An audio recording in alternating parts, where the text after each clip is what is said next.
Réveillez votre conscience, élu de Dieu. Dès l'instant où l'on s'en prend à un élu, on ne mène pas un simple combat. On sait sa propre condamnation spirituelle. Beaucoup croient à tort qu'ils sont intouchables, que leurs mensonges, manipulations et complots toxiques suffiront à faire taire la vérité. Mais voici une vérité incontournable. Les élus ne sont jamais seuls. Dieu permet parfois aux injustes de creuser leur propre tombe pendant qu'ils tentent de nuire aux justes. Ce n'est pas un hasard, mais une justice supérieure en action. Toute attaque contre un élu se retourne inévitablement contre l'agresseur. Statistiquement, une minorité de ceux qui conspirent contre autrui subissent des conséquences graves. Spirituellement, lorsque la cible est un élu, ces conséquences deviennent inévitables. Nuire à quelqu'un protégé par Dieu, c'est comme frapper un nid de guêpes en espérant rester invisible. Chaque complot contre un élu active une réponse divine. Les malveillants, sans le savoir, déclenchent leur propre chute. Ce qu'ils projettent leur revient décuplé. L'énergie est un miroir puissant. L'énergie que l'on envoie dans le monde revient à son émetteur. Haine, jalousie, malveillance, tout cela prend forme, gagne en intensité, puis revient frapper avec une force que peu peut supporter. Ceux qui attaquent un élu ne visent pas seulement une personne, ils préparent leur propre effondrement. Car les élus possèdent une immunité spirituelle, une sorte d'armure invisible. Ils n'absorbent pas la négativité, ils la reflètent. Plus on leur envoie de mal, plus ce mal se retourne contre son auteur. Ce que les agresseurs ne comprennent que trop tard, c'est que l'énergie qu'ils émettent porte la signature de leur propre chaos intérieur. Lorsqu'elle revient, elle dévaste leur existence de l'intérieur. La justice divine est précise et implacable. Quand Dieu agit, ce n'est ni par hasard, ni avec brutalité aveugle. C'est chirurgical. Chaque attaque contre un élu reçoit une réponse exacte, ciblée et souvent irréversible. Le plus ironique, ce que l'agresseur pensait utiliser pour nuire devient précisément ce qui le détruit. Dieu ne réagit pas, il anticipe. Il voit les plans avant qu'ils ne soient formulés. Il laisse parfois les injustes avancer, un pas à la fois, vers leur propre perte. Et quand la justice divine frappe, elle le fait là où cela fait le plus mal. Réputation, santé, relations, stabilité. Ce n'est pas une punition aléatoire, c'est une leçon spirituelle douloureuse mais méritée. L'élu est un antidote vivant. Un élu ne combat pas. Il n'a pas besoin de se défendre. Sa seule présence perturbe ce qui est fondé sur le mensonge, la manipulation et les ténèbres. Être un élu, c'est être un antidote dans un environnement empoisonné. La lumière qui émane de vous expose l'ombre chez les autres. Et cela provoque un rejet. Ceux qui vivent dans l'illusion ressentent votre énergie comme une menace. Plus ils essaient de vous nuire, plus leur propre toxicité est mise à nu. Chaque attaque déclenche un effet boomerang, démantelant leur plan. Et ce, sans que vous ayez à lever le petit doigt. Votre pureté suffit. Leur obsession devient leur propre ruine. Quand quelqu'un devient obsédé par un élu, il alimente un poison qui le détruit lentement. L'obsession commence par des pensées jalouses, mais finit par dévorer la paix, la lucidité et la vie entière. Ils deviennent incapables de se concentrer sur leur propre bonheur. Leur vie se rétrécit autour d'un seul but, votre chute. Mais plus ils s'y consacrent, plus ils s'éloignent d'eux-mêmes. Ils s'épuisent, se corrompent, se détruisent. Pendant ce temps, vous, l'élu, continuez d'avancer. Ils pensent vous combattre, mais en réalité, ils se battent contre eux-mêmes. Leur haine ne vous atteint pas. Elle les consume. Leur fixation les isole, les enferme dans une spirale descendante. Ils perdent le sommeil, la paix intérieure, le contrôle. Et tout cela, simplement parce qu'ils n'ont pas su détourner leur regard de vous. Les élus n'ont pas besoin de riposter. Leur énergie, leur lumière, leur alignement suffisent à révéler, retourner et dissoudre le mal. La justice divine agit sans appel. Ce n'est pas de la vengeance, c'est l'équilibre universel restauré. Ceux qui veulent nuire à l'élu oublient une vérité essentielle. On ne peut pas détruire ce qui est divinement protégé. Le silence des élus est leur plus grande arme. Ce que leurs ennemis ne comprennent pas, c'est que les élus n'ont pas besoin de riposter avec violence ou vengeance. Leur silence, leur calme, leur absence de réaction apparente ne sont pas des signes de faiblesse, mais de maîtrise. Lorsqu'un élu garde le silence, c'est souvent parce qu'il laisse la justice divine faire son œuvre et elle ne manque jamais sa cible. Là où d'autres crient, les élus prient. Là où d'autres accusent, les élus observent. Leur foi est une boussole intérieure, inébranlable, qui les maintient sur leur chemin même quand tout autour d'eux semble s'effondrer. Ce calme désarme l'adversaire.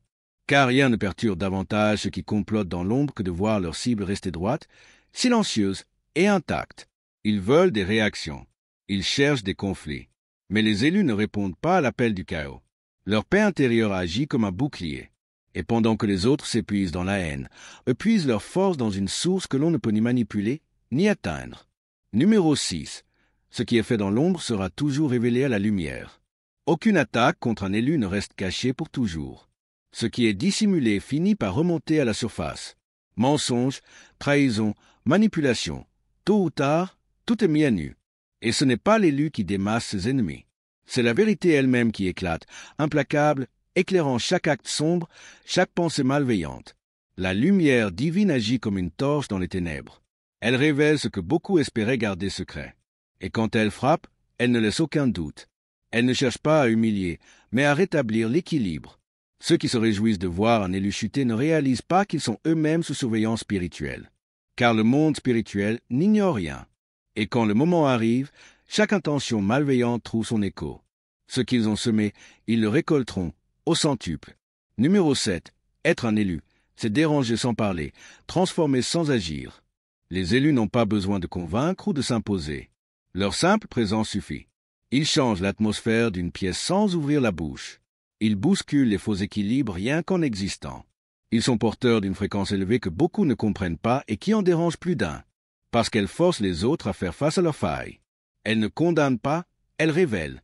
Et ceux qui vivent dans l'illusion se sentent menacés par cette clarté. Les élus ne cherchent pas à attirer l'attention. Ils veulent juste marcher dans leur vérité. Mais cette vérité dérange ceux qui vivent dans le mensonge. Et cela suffit à provoquer une tempête autour d'eux. Ils deviennent le miroir que beaucoup auraient préféré éviter. Vous n'avez pas besoin d'intervenir, la justice divine agit seule. Les élus n'ont pas à se battre. Ils n'ont pas à se défendre, ni à réagir. La justice de Dieu n'a besoin d'aucune aide. Elle agit à son propre rythme, avec une précision implacable. Elle met à nu les intentions cachées, expose les mensonges, et démantèle chaque attaque avec une puissance silencieuse.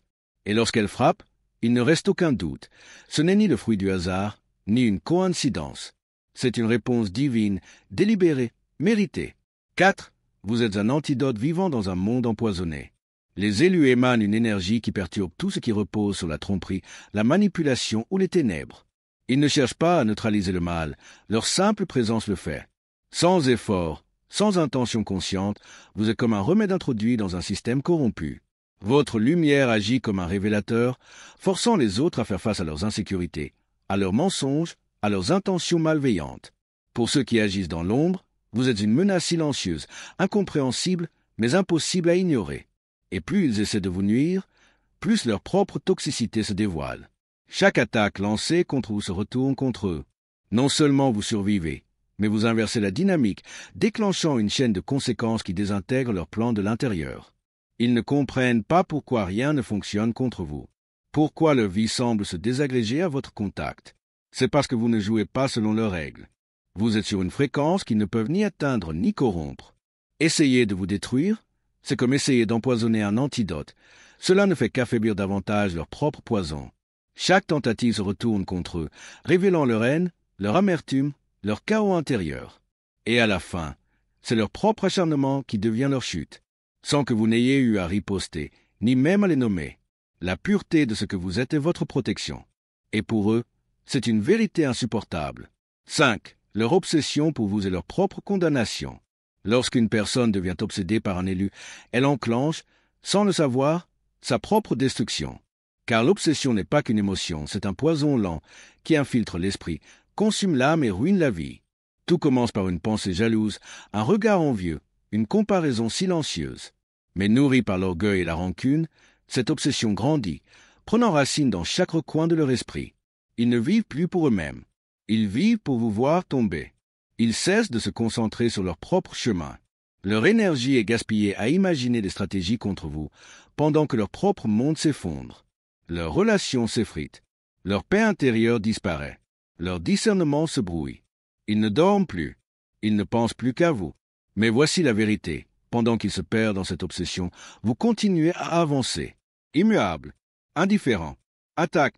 Et plus ils s'acharnent, plus ils se consument. Car en s'opposant à vous, ils ne luttent pas contre un ennemi extérieur. Ils luttent contre eux-mêmes. Et cette lutte, ils ne peuvent pas la gagner. Elle les ronge de l'intérieur jusqu'à ce qu'il ne reste plus rien. Leur chute est lente, douloureuse, invisible au départ, mais inévitable. C'est une mort qu'ils s'infligent eux-mêmes, alimentée par une fixation qu'ils n'ont jamais su maîtriser.